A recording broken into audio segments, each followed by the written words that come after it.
आज के पाठ का नाम गणेशी अकलपुर में। एक गांव में अकाल पड़ा।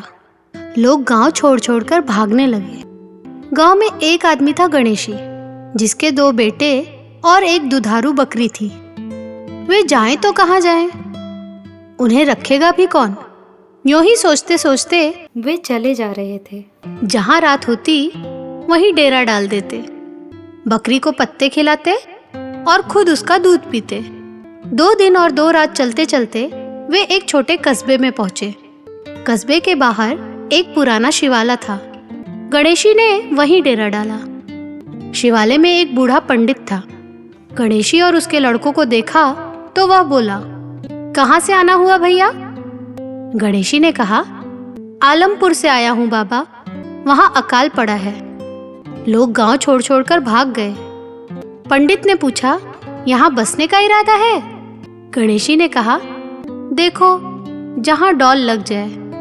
पंडित ने शिवाले के बाहर एक बड़ा सा पत्थर दिखाकर पूछा, यह पत्थर देखते हो? गणेशी ने पत्थर देखा। उस पर लिखा था, परदेसियों के लिए जगह नहीं है। गणेशी ने दुखी होकर पूछा, क्यों, ऐसा किस लिए लिखा है? पंडित ने कहा, यह गांव अकलपुर कहलाता है। यहाँ वालों की अकल मशहूर है। सीधी बात तो यहाँ के लोग करते ही नहीं, इशारों में बात करते हैं। गणेशी ने कहा, जो उनकी तरह अकल वाला आ जाए तो? पंडित ने कहा, ये अपने सामने किसी को नहीं गिनते। तुम्हारे आने की खबर लगेगी तो कोई ना कोई यहाँ आएगा।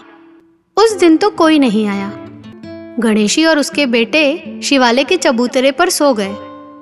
दूसरे दिन सवेरे वे क्या देखते हैं कि सिर पर टोकरा लिए एक आदमी चला आ रहा है। पास आने पर गणेशी ने देखा कि टोकरा कपड़े से ढका हुआ है। उस आदमी ने चुपचाप टोकरा उतारकर गणेशी के सामने रख दिया। वह मुंह से कुछ नहीं बोला। गणेशी को माजरा समझ में नहीं आया। उसने टोकरे पर का कपड़ा उठाकर देखा, उसमें टहनियों समेत शहतूत भरे थे। कुछ सोच समझकर गणेशी ने लड़कों से कहा कि टहनियां और पत्तियां तोड़ तोड़कर बकरी के आगे डालो और शहतूत टोकरी में रखते जाओ। जब सारे शहतूत तोड़े जा चुके तो गणेशी ने वही कपड़ा टोकरी पर ढक दिया। उसने वह टोकरा उस आदमी को लौटा दिया जो उसे लाया था। कुछ घंटों बाद फिर वही आदमी आया। इस बार उसके हाथ में एक गिलास में पानी था। बर्तन आधा भरा था।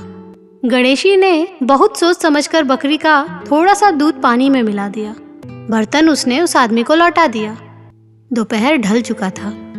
अचानक वही आदमी शिवाले की तरफ फिर आता दिखाई दिया। इस बार उसके हाथ में दूध से लबालब भरा कटोरा था। उसने वह कटोरा गणेशी के आगे रख दिया। इस बार भी वह कुछ नहीं बोला। गणेशी ने हाथ जोड़कर कहा, इतनी कृपा और कीजिए, यह कटोरा लेते जाइए। उसने कटोरे में भरे दूध के ऊपर एक तिनका डाल दिया। तिनका दूध पर तैरने लगा। गणेशी ने कटोरा उस आदमी को दे दिया। शिवाले का पंडित बड़े अचरज से सब कुछ देख रहा था। उसकी कुछ समझ में नहीं आ रहा था। उसने गणेशी से इसका मतलब पूछा तो उसने कहा, आप ठीक ही कहते थे बाबा, अकलपुर वाले इशारों में बात करते हैं। पहले उन्होंने टोकरी में भरकर शहतूत भेजा मुझको परखने के लिए। वह देखना चाहते थे कि मैं थोड़ा सा लेता हूँ या सारा का सारा। मैंने टहनियाँ रखकर शहतूत भेज दिया। इस तरह मैंने यह जवाब दिया कि मैं तो आपका फेंका हुआ लूँगा, असली माल आपका है।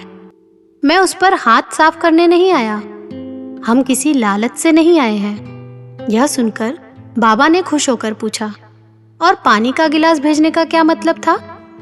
गणेशी ने कहा, पानी का गिलास भेजकर उन्होंने यह कहा कि हमारा जीवन इस पानी की तरह निर्मल है। यहाँ आकर इसको तुम बिगाड़ोगे या बनाओगे। मैंने उसमें दूध डालकर यह जवाब दिया कि हम तुमसे वैसे ही घुल मिल कर रहेंगे जैसे दूध और पानी। और दूध से भरा कटोरा भेजने का क्या मतलब था? पंडित ने पूछा। गणेशी ने कहा, वे यह बताना चाहते थे कि उनकी जिंदगी दूध के कटोरे की तरह लबालब भरी है। वहाँ अब किसी के लिए जगह नहीं है। मैंने दूध पर तिनका डाल दिया। इसका मतलब यह था कि हम ऐसे रहेंगे जैसे दूध पर तिनका। हमारा भार किसी को नहीं जान पड़ेगा। पंडित ने खुश होकर कहा, वाह, तुम तो उनसे भी तेज निकले, बिल्कुल नहले पर दहला। इतने में गणेशी ने देखा कि कई आदमी चले आ रहे हैं। एक के हाथ में लालटेन थी। वे लोग पास आए तो एक ने आगे बढ़कर गणेशी का हाथ थाम लिया। उसने कहा, चलो भैया गांव में, तुम बहुत समझदार हो, जहां रहोगे वहां सुख फैलाओगे। आज से तुम हमारे भाई बंधु हो। गणेशी की आंखों में खुशी के आंसू भर आए। उसको आसरा मिल गया। तो दोस्तों, ये था कक्षा 5वीं की पुरानी हिंदी बाल भारती पुस्तक का एक पाठ। यह पाठ आपको कैसा लगा, ये हमें ज़रूर बताइएगा। और इसी प्रकार की अन्य रोचक कहानियाँ और कविताएं सुनने के लिए हमारे चैनल के साथ जुड़े रहिए। मिलते हैं अगली कहानी में। तब तक के लिए धन्यवाद।